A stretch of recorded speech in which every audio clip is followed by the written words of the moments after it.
गांव का नाम था नरौली।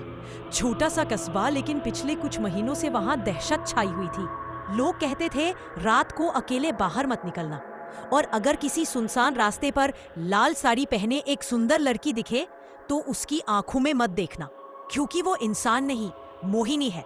शुरू में लोग इसे अफवाह मानते रहे, लेकिन धीरे धीरे एक एक करके लड़कों की लाशें मिलने लगी।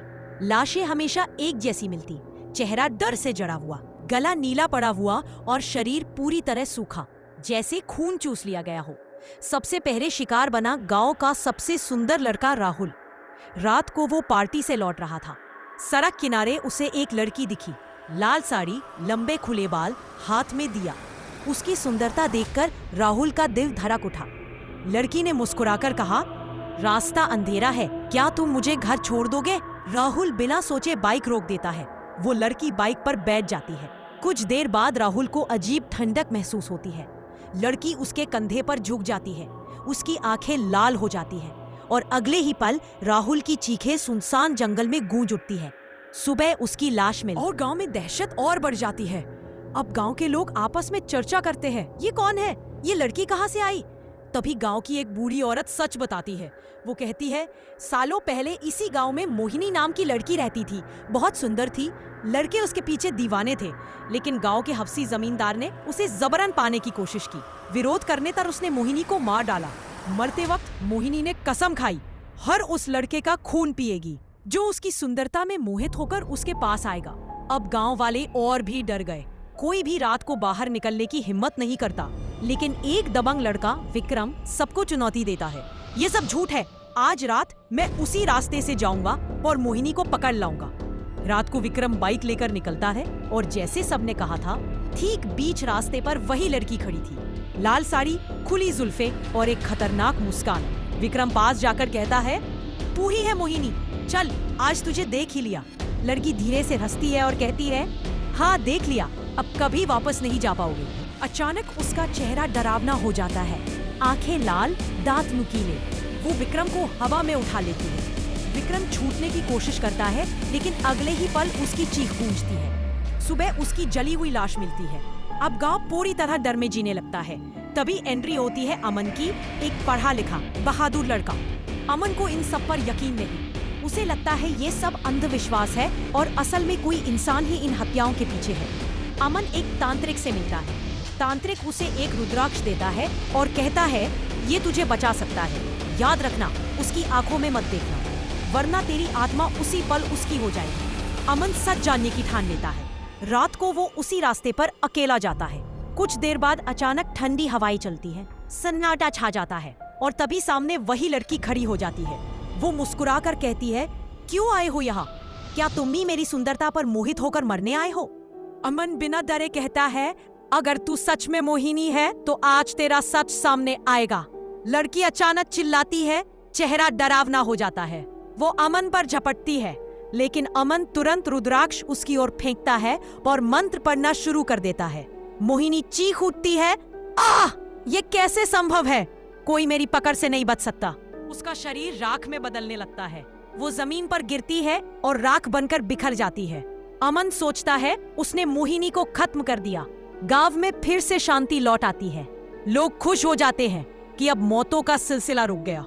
लेकिन कुछ ही हफ्तों बाद पास वाले कस्बे से खबर आती है, रात को 2 लड़के मरे पाए गए। उनके शरीर पर वही निशान थे, और कई लोगों ने रात में लाल साड़ी वाली लड़की को देखा था।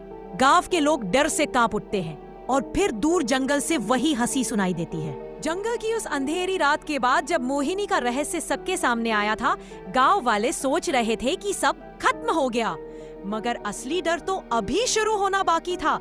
गांव के बुजुर्ग पंडित ने कहा, यह आत्मा इतनी आसानी से शांत नहीं होगी।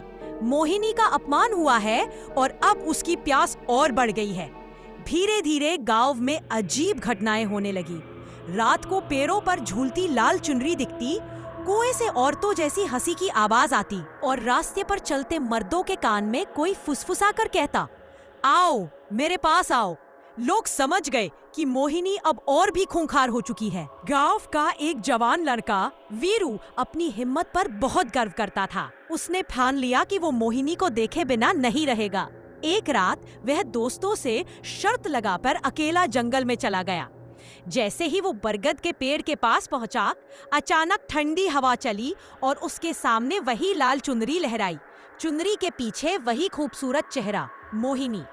उसकी आंखों में इतना आकर्षण था कि वीरू चाहकर भी नजरें हटा न सका। मोहिनी ने मीठी आवाज में कहा, तुम तो मुझसे मिलने आए हो ना? आओ मेरे साथ चलो।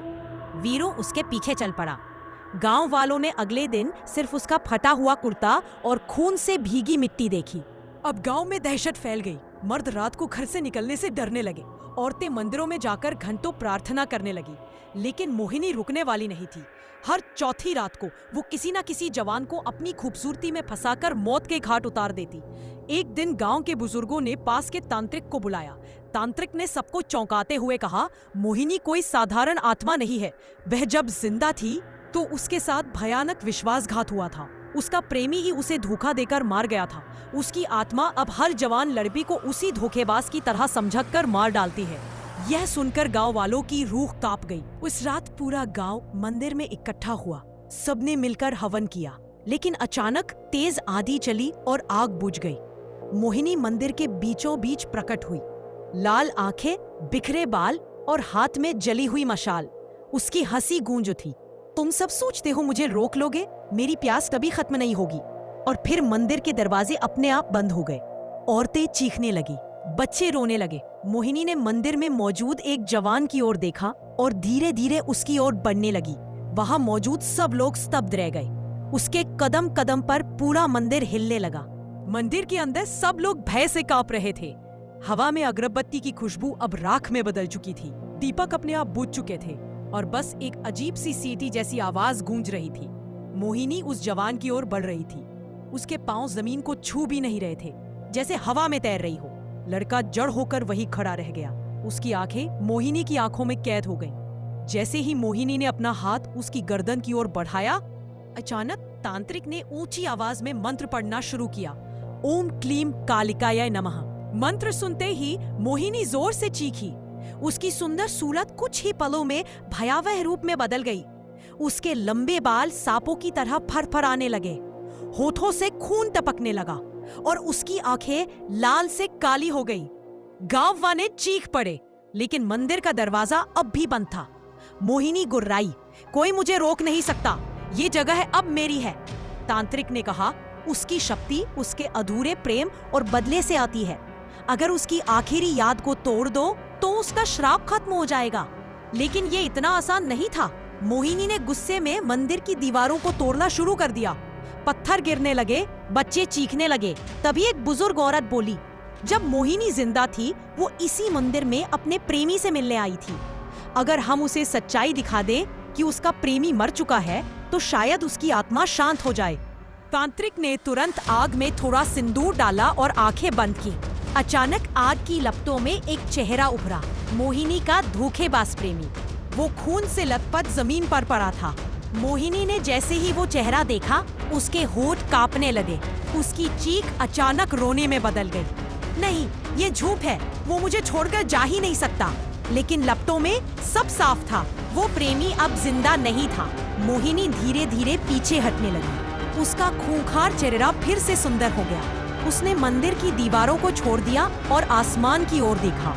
उसकी आंखों से आंसू गिरे और उसने कहा, अगर वो नहीं रहा तो अब मुझे भी नहीं रहना चाहिए। इतना कहकर मोहिनी धुएं में बदल गई और हवा में गायब हो गई। मंदिर के दरवाजे अपने आप खुल गए। गांव वाले भागकर बाहर निकले। सबको लगा कि आखिरकार मोहिनी की आत्मा शांत हो गई है। कुछ महीनों बाद गांव में शांति लौट आई। लेकिन एक रात उसी बरगद के पेड़ के नीचे दो बच्चे खेल रहे थे। अचानक उन्हें वही लाल चुनरी लटकती हुई दिखी। हवा में वही फुसफुसाहट, आओ मेरे पास आओ। बच्चों की चीख पूरे जंगल में गूंज उठी और सब समझ गए मोहिनी गई नहीं थी। वो बस और ताकतवर बनकर वापस आने की तैयारी कर रही थी।